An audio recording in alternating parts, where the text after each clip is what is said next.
The story of Moses. The children of Israel were fruitful. They increased greatly in number and prospered, and the land of Egypt filled with them. But there was a new king of Egypt who did not know Joseph and the great work he had done.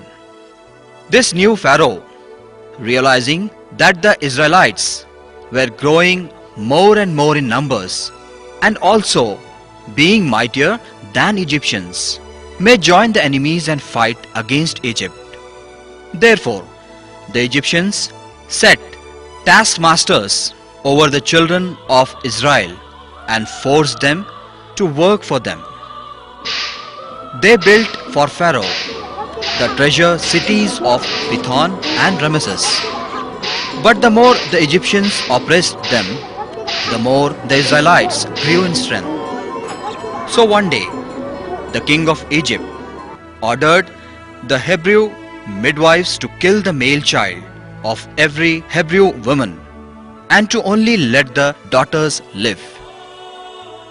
But the midwives feared God and did not do as the king of Egypt ordered them to do. So the king called the midwives to the court. Why have you done this thing? Why have you let the male children live? Because the Hebrew women gave birth to their child without our knowledge of it. Now there was a man from the family of Levi, whose wife bore him a son. And when she saw that he was a sweet and charming child, she hid him for 3 months. Then, when she could no longer hide him, she took a basket made of bulrushes, daubed it with pitch, and put the child into it. They took it and laid it in the reeds by the river's edge. The daughter of Pharaoh came down to wash herself at the river, and her maids walked along by the river's side. She saw the basket and asked her maids to fetch it.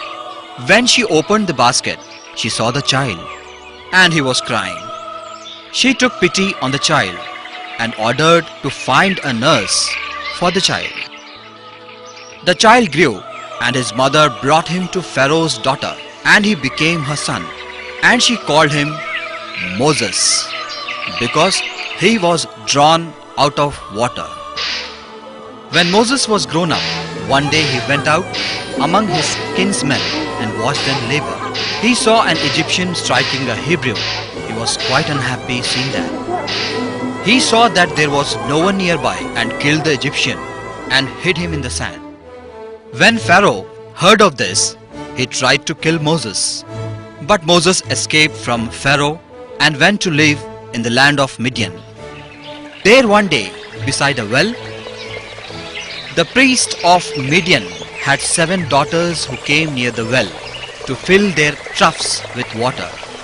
Some shepherds came and tried to drive them away. But Moses stood up and helped them.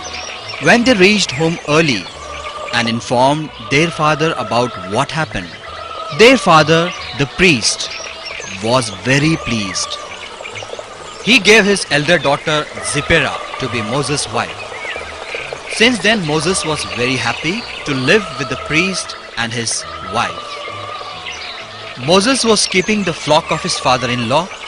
He led the flock to the far side of the desert and came to the mountain of God, to Horeb.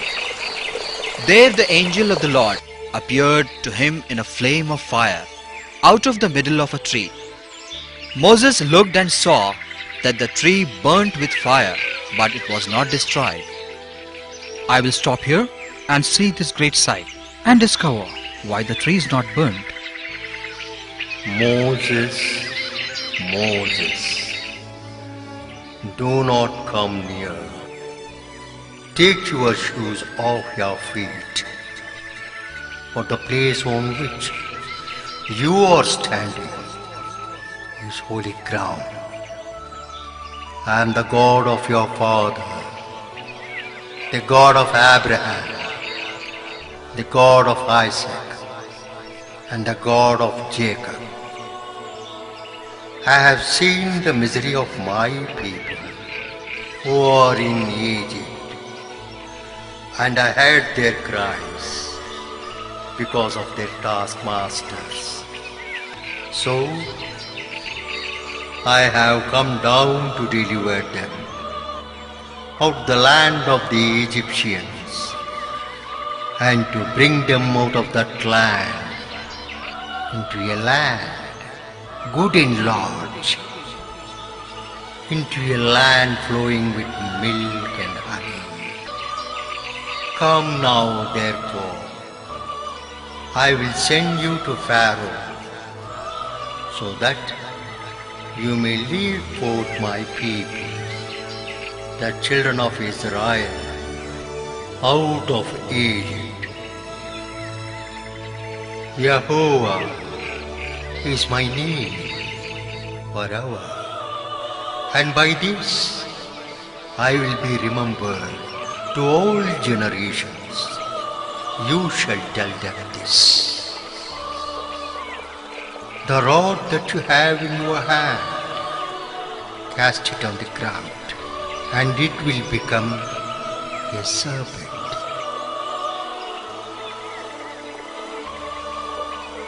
Now put your hand against your breast. Your hand will turn as white as snow, and diseased as through the leprosy. Put your hand again against your breast, and they will look normal again.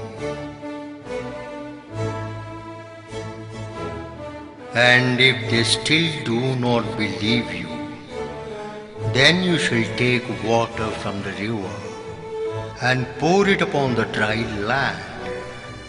The water which you have taken out shall become blood upon the dry land. Who am I that I should go to Pharaoh, and that I should lead forth the children of Israel out of Egypt? And how will they believe me when I say them that the God has sent me to free them? Oh my Lord, I am not a good speaker. How will I able to convince the elders of Egypt then? Take Aaron along with you. He shall be your spokesman people.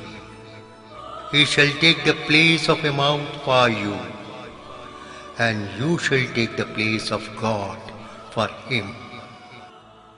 Saying this, God ordered Moses to go to Egypt and tell the elders of Israel that Lord God of Hebrews has met with him, and take them along to the 3 days' journey into the wilderness, so they may worship the Lord God. Moses and Aaron went together and gathered all elders and the people, and spoke all the words which the Lord had spoken to Moses. They did all the signs for the people to believe. They all bowed their heads and worshipped. At the end of their journey, the Lord came upon the Mount Sinai and gave them 10 commandments to follow till eternity.